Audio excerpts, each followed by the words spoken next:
السلام علیکم دوستو، میں ہوں اسامہ استار۔ جناب آج ہم بات کریں گے پاکستان پیپلز پارٹی کے چیئرمین جناب بلاول بھٹو زرداری کی۔ انہوں نے گزشتہ روز ایک پریس کانفرنس کی جس میں انہوں نے پاکستان میں ایک نئی ریاست کا اعلان کر دیا اور اس کا نام بھی بتا دیا۔ میں پاکستان پیپلز پارٹی کے کارکنان اور ان کی قیادت سے یہ سوال کرنا چاہتا ہوں کہ یہ پاکستان اس چیز کا متحمل ہے کہ پاکستان میں ایک نئی ریاست قائم کی جائے۔ انہوں نے بنگلہ دیش کا ذکر کرتے ہوئے پاکستان کو ایک نئی ریاست بنانے کا اعلان کیا۔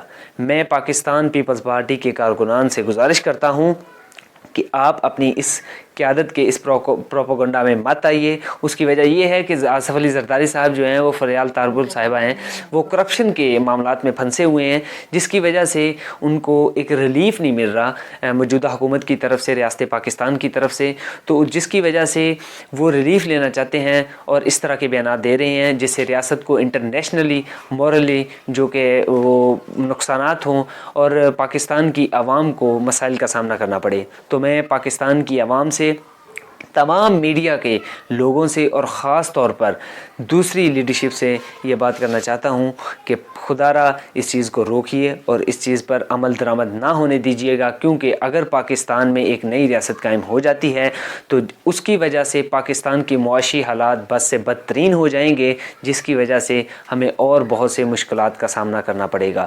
تو میں امید کرتا ہوں کہ پاکستان پیپلز پارٹی کے کارکنان اپنے لیڈر سے یہ سوال کریں گے کہ آپ نے یہ جو بنگلہ دیش کا نام لیا اور نئی ریاست قائم کرنے کا دعویٰ کیا ہے، یہ سراسر غلط ہے اور پاکستان کے ساتھ غداری ہوگی۔ میں اسامہ استار بحیثیت پاکستانی یہ بات تمام لوگوں کو بتا دینا چاہتا ہوں کہ ہم ایسا کوئی بھی اقدام نہیں کرنے دیں گے، سندھو دیش نہیں بننے دیں گے۔ میں اپنے ووٹ کی حفاظت کے لیے آخری دم تک جاؤں گا۔ السلام علیکم۔